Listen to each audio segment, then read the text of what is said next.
O Evangelho de Marcos tem sido para nós um desafio. Eu falo de forma particular, tem sido para mim um desafio talvez o Evangelho de Marcos é um dos evangelhos menos falados, vamos dizer assim. Nós gostamos muito de Mateus, que é o início, a genealogia de Jesus, o ministério de Jesus. Gostamos muito de João, Lucas, por causa das parábolas, e Marcos sempre vai ficando, parece que um pouquinho para o lado, não é?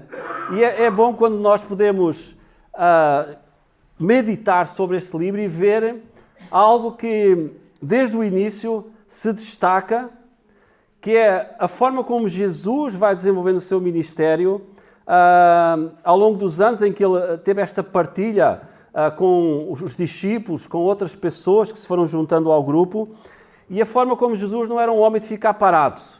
Ele tinha os seus momentos de oração, tinha os seus momentos em que ele ficava sós, mas nós vemos neste Evangelho Jesus muitas vezes a frase: vamos, façamos, levantemos-nos daqui, né? Avancemos. E a partir de certa altura do livro de Marcos, Jesus começa a partilhar com os discípulos ao que é que ele tinha vindo e para onde ele estava indo. E os discípulos procuravam entender, mas misturavam as coisas. Jesus sempre foi muito coerente entre aquilo que ele dizia e aquilo que ele fazia. Eles não viam Jesus dizer: olha, vamos a tal lado, olha, afinal não vamos para ali. Olha, vamos falar, eu vou falar isto. Não, eu não vou falar nada disto, eu vou falar aquilo. Não, Jesus sempre foi alguém muito coerente e os discípulos sabiam disso, mas havia coisas, primeiro, que Deus ainda não havia revelado aos discípulos e que traziam muitas dúvidas à sua cabeça, principalmente aquilo que Jesus falava acerca do seu sofrimento, da sua morte e da sua ressurreição. Então, eles pensavam: isto não bate muito bem. Então Jesus, ele opera milagres, ele diz que ele dá vida, ele diz que ele e o Pai são um, e como é que é isto? E eles não entendiam muito bem isso. E havia outra questão que era: então e o que vai ser de nós, né? Onde é que nós vamos ficar nesta história? Irmãos, talvez uma pergunta que eu gostava de lançar nesta manhã é: de que forma a tua vida fala acerca da fé que tu tens em Cristo? Eu não estou a perguntar de que forma tu dizes que amas a Cristo ou que segues a Cristo, ou seja, o que as tuas palavras dizem, mas o que é que a tua vida diz?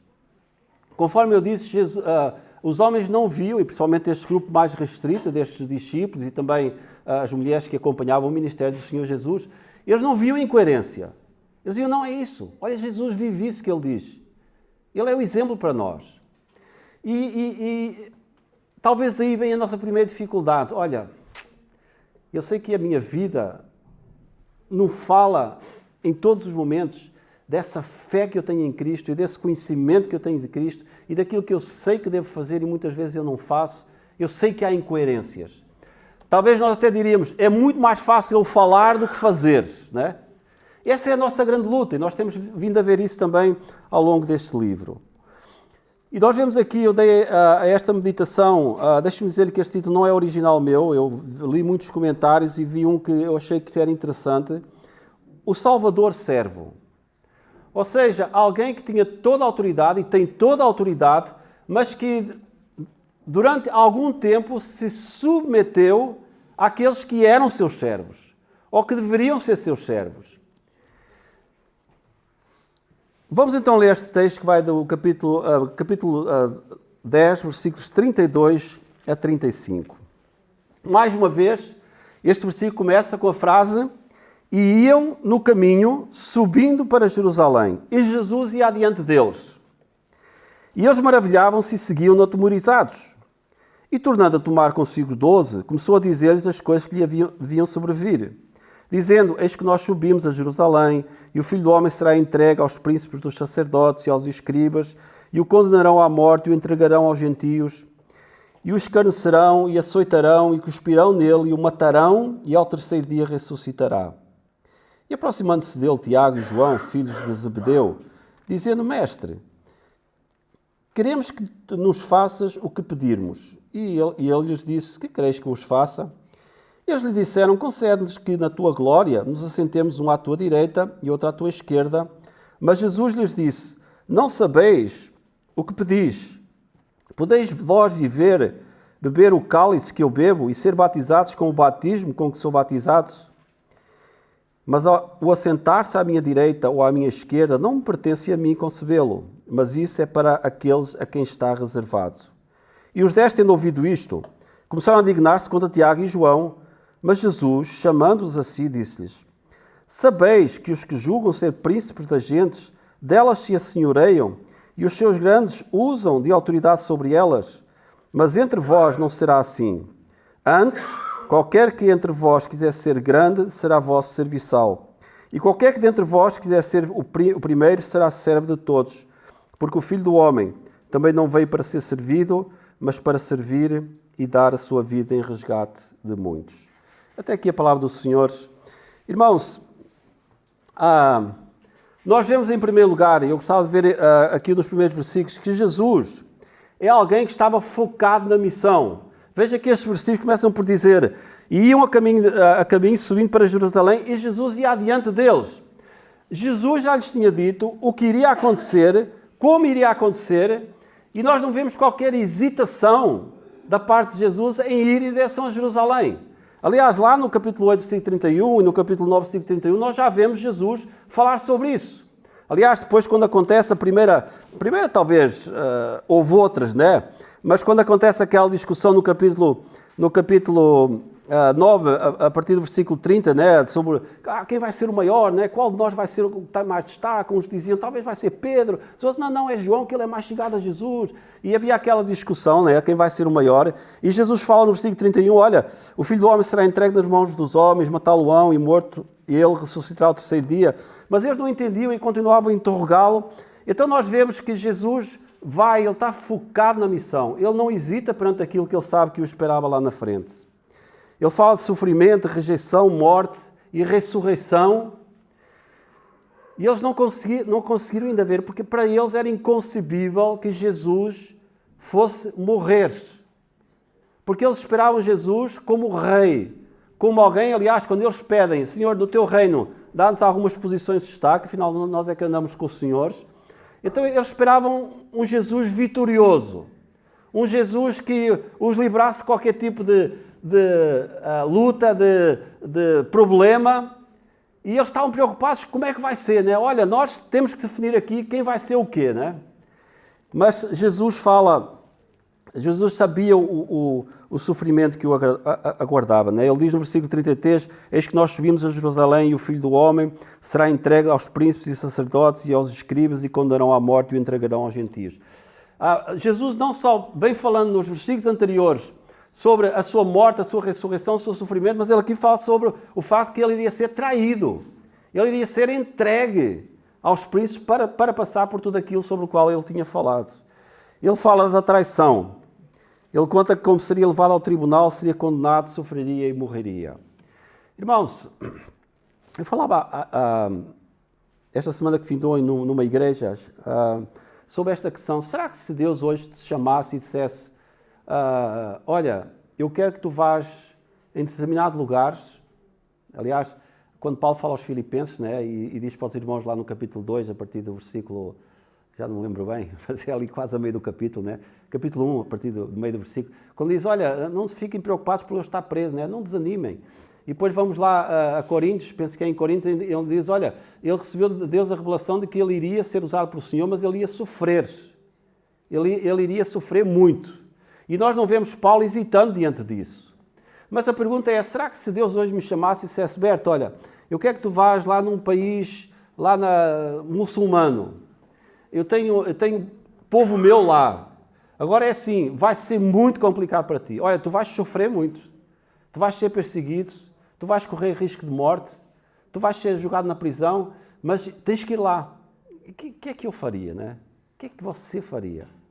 E olha, Jesus sabia disso. Ele sabia que ele estava a caminhar na direção de grande sofrimento. Mas ele olhava para cada um de nós que estamos aqui nesta manhã e que somos dele, e ele dizia: mas por amor de ti, eu vou. Eu vou continuar neste caminho.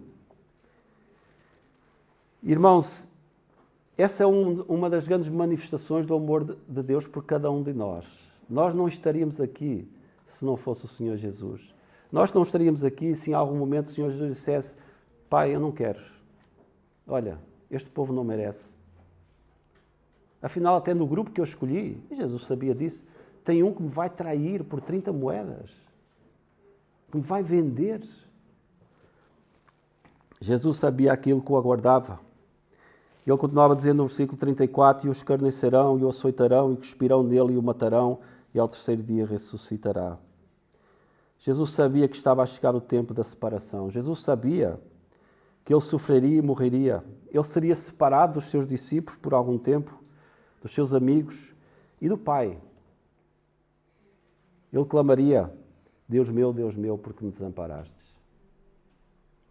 Sabe, tentarmos entender a dimensão desse amor para nós hoje é impossível. Um dia na glória nós entenderemos plenamente, mas hoje é impossível. Porquê? Porque nós somos egoístas por natureza. Nós não buscamos o mal, nós não buscamos o sofrimento, nós procuramos fugir de tudo isso. E nós estamos perante um Senhor que diz: olha, eu vim para isso, eu vim para sofrer. Eu um dia voltarei para reinar, mas eu vim para sofrer. E esse sofrimento o levou a continuar, conforme nós vemos lá no versículo 32, indo adiante, né? Ele estava puxando os discípulos, né? Os discípulos talvez até no caminho tentaram, de alguma forma, dizer: Senhor, não vai, Senhor, vamos para o outro lado. E Jesus: não, vamos lá. Eu estou liderando o grupo, vamos em frente. A partir do versículo 35, o orgulho cega-nos. Veja que no versículo 39 há aquela discussão entre os discípulos: quem é que vai ser o maior? Nós temos aqui que já deixar as coisas esclarecidas. E depois diz que, versículo 35, que aproximando-se dele Tiago e João, filhos de Zebedeu, dizendo: Mestre, queremos que nos faças o que pedimos. Aqui falta um personagem neste diálogo, que é a mãe de Tiago e de João, né? Que aparece depois lá, penso que em Mateus. Sabe como é mãe, né? Andava lá, provavelmente fazia parte do grupo das mulheres que davam assistência ao Senhor Jesus, que andavam com o Senhor Jesus, amavam o Senhor, estava tudo bem. Mas ela andava preocupada com os filhos e ela dizia: olha, deixa-me lá ver se eu meto uma cunha, né? Então ela chega e tenta convencer Jesus, já provavelmente tinha falado com os filhos, né? Então eles estavam também envolvidos nesse diálogo, por isso Marcos só cita isso. Tenta convencer Jesus a fazer algo que... pronto, olha, são os meus filhos, olha, eu conheço eles desde criança, são muito bons jovens, são muito obedientes, amam muito o Senhor. Olha, eu não é por eu ser mãe, mas entre os 12, eu acho que eles são os 2 melhores. Né? E então eles tentam convencer Jesus, um a sentar-se à direita e outro a sentar-se à esquerda. Eles já estavam a ver lá um palácio, né, com um trono no meio e uma cadeira de cada lado, e quem estava lá? Tiago e João. Né? Epa, fogo, né? Então estava aquela expectativa, e Jesus dá-lhe uma resposta mais uma vez que os deixa sem argumentos, né? Jesus disse: olha, ele usa aqui a alegoria do cálice e do batismo, né? Falando de sofrimento, de morte. Ele diz: olha, pronto, versículo 37. Quando eles falam com Jesus: concedes que na tua glória nos assentemos um à tua direita e outro à tua esquerda. Mas Jesus lhe disse: não sabeis o que pedis. Podeis vós beber o cálice que eu bebo e ser batizados com o batismo com que eu sou batizado? Lembra-se quando Jesus disse: Pai, se possível, afasta de mim este cálice, né? O cálice tinha o significado de sofrimento, o batismo tinha o significado de sofrimento e até de morte, de rejeição. E Jesus disse: vocês estão dispostos? Vocês estão dispostos a passar por aquilo que eu passo? Mas o assentar-se à minha direita ou à minha esquerda não pertence a mim concebê-lo, mas é para aqueles a quem está reservado. Jesus disse: olha, ele diz mais à frente: vocês vão sofrer. Aliás, nós sabemos que Tiago sofreu tremendamente, foi um homem usado por Deus. João morreu de velhice, mas foi um homem tremendamente usado por Deus. Então Jesus disse: olha, vocês vão passar por tudo isso, de sofrimento, de separação, de morte, mas vocês não estão prontos. E outra coisa, não me cabe a mim escolher quem vai ficar onde. Isso pertence ao Pai. Ele é que sabe. Eu costumo dizer: se eu ficar a cuidar do jardim, para mim já está bom, né? Então, estando na presença dos senhores... Mas, irmãos, nós somos assim, né? Se nós andávamos lá ao lado de Jesus, também íamos tentar meter uma cunha e tal: Senhor, olha, e tal, lembra-te de mim. Então, irmãos, nós somos por natureza egoísta. E o servo perfeito, que é o Senhor Jesus, ele repreende a sua ignorância, né? Ele diz, vocês estão dispostos a sofrer por mim? Estamos. Lembra de Pedro? Senhor, tu fores, eu vou. Se houver briga pela frente, eu estou, né? E diz que quando o Senhor Jesus foi à cruz, eles fugiram, eles se refugiaram, eles se esconderam com medo. Por quê? Porque eram humanos. Eram humanos. Só se vir um fuzil na sua frente, você não vai ficar lá à espera que ele dispare, né? Você vai tentar, de alguma forma, sair fora. E era essa a situação. Eles veem Jesus na cruz e eles dizem, olha, os próximos somos nós, as pessoas conhecem-nos. Aliás, foi isso que levou a Pedro a dizer, eu não conheço este homem, né? Nunca ouvi. Irmãos, vejam ao que nós podemos chegar, né? É muito fácil aqui eu me levantar e dizer, não, eu estou disposto a dar a minha vida por Cristo. Olha, onde o Senhor me chamar, eu vou. Olha, eu estou disposto a seguir a Cristo. Olha, eu estou disposto a pagar o preço. É muito fácil eu dizer isto aqui na frente dos irmãos. Eu sei, ou espero que ninguém se vai levantar e me dar um tiro na cabeça. Agora, fazer isso, ser cumprido na prática em ambientes hostis ao Evangelho. Sabe, há pouco tempo estava a ver um vídeo de Israel e você pensa que os judeus amam os cristãos? Eles odeiam-nos. Eles, se pudessem, eles matavam-nos. Porque eles dizem que nós somos idólatras, que nós somos contra Deus, que nós adoramos a Jesus, que não é Deus. E eu vejo esse ódio muitas vezes em irmãos nossos que às vezes vão a Israel e ousam publicamente falar da sua fé, serem cuspidos, as pessoas gritarem com eles. Nada mudou. Há pouco tempo estava vendo uma cena dessa, estava pensando, estava vendo Pedro, Paulo e outros, há 2000 anos atrás, como terá sido muito mais difícil eles falarem de Cristo e ver esse ódio patente nos olhos dos seus compatriotas. E a palavra de Deus diz que nada mudou.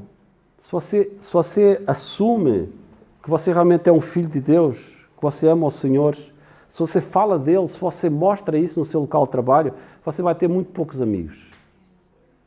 Você vai ter muito poucos amigos. Mas Jesus disse, vai ser assim.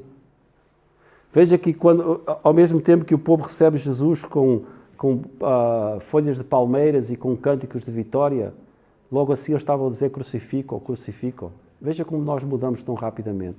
Quando há festa, é maior festa. Mas quando as coisas começam a mudar para um lado que nós não esperávamos, aí nós mudamos completamente.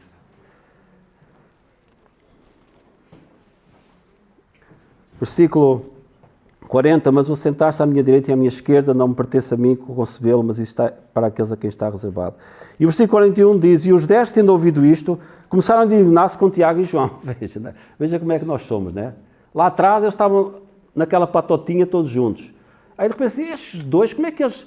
Os dois vão lá e nem falam connosco, quer dizer, estão-nos a tentar passar a perna, né? Só podem.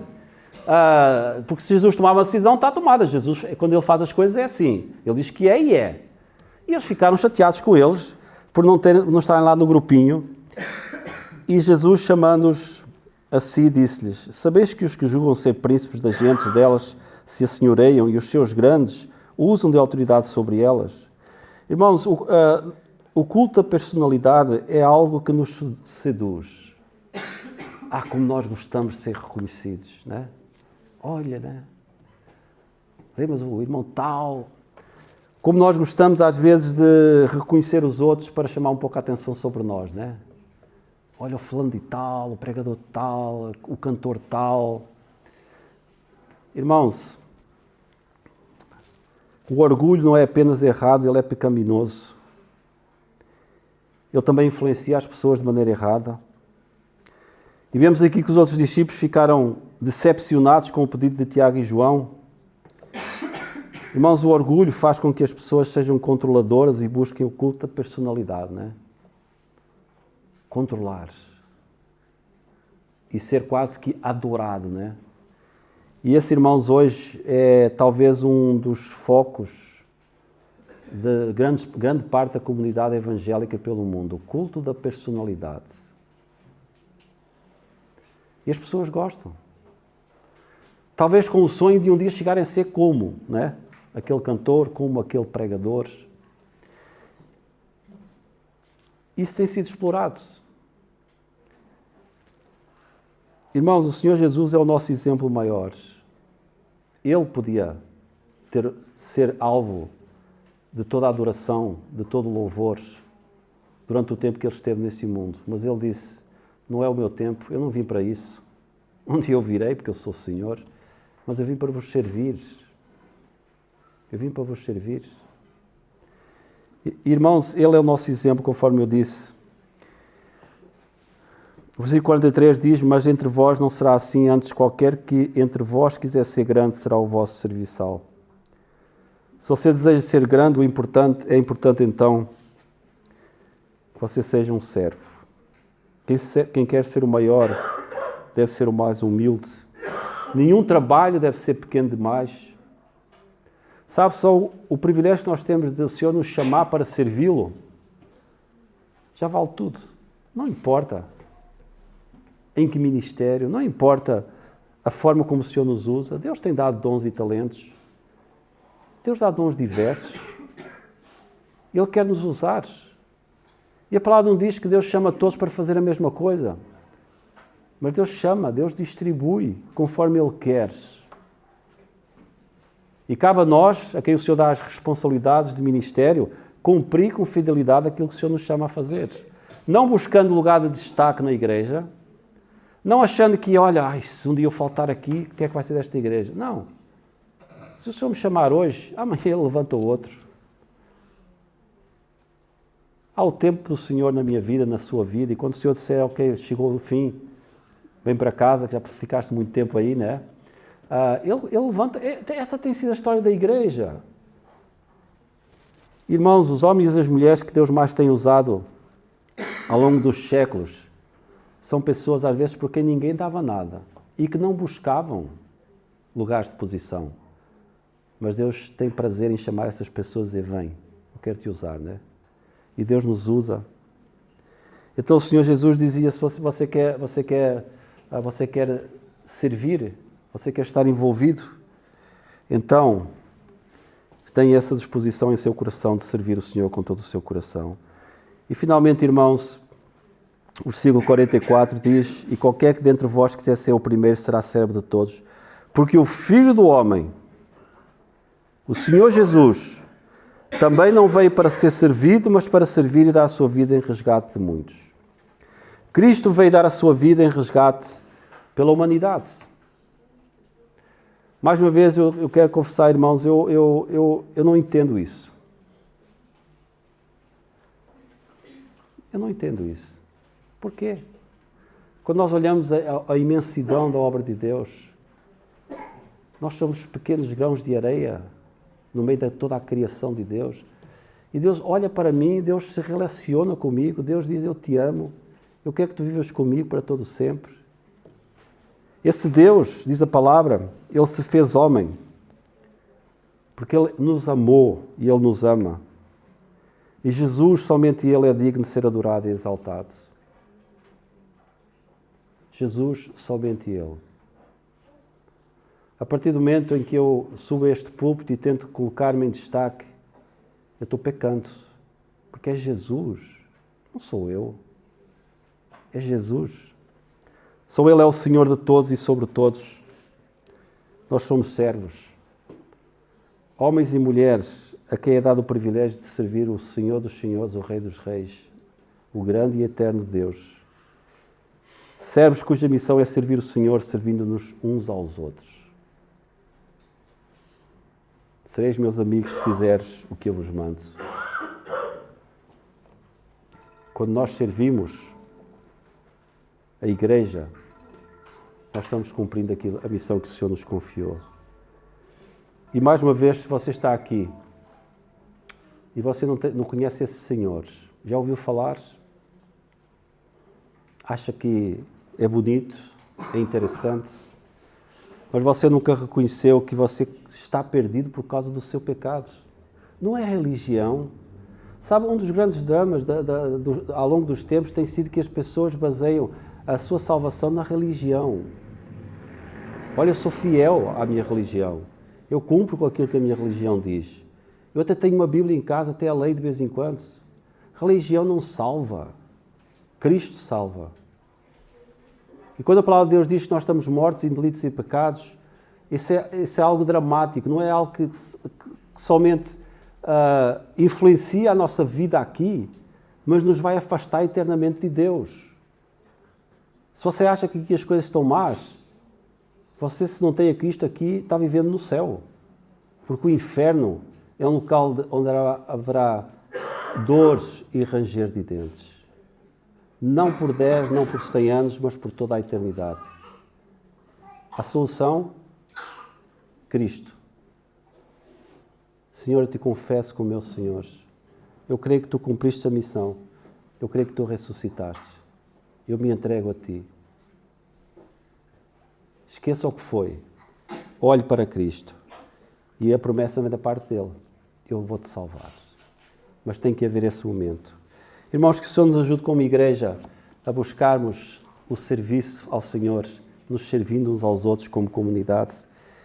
E que, se você está aqui e não conhece o Senhor, esse Senhor, que não está limitado por uma religião, mas é o Senhor dos Senhores, o Rei dos Reis, entregue a sua vida a Ele. Amém.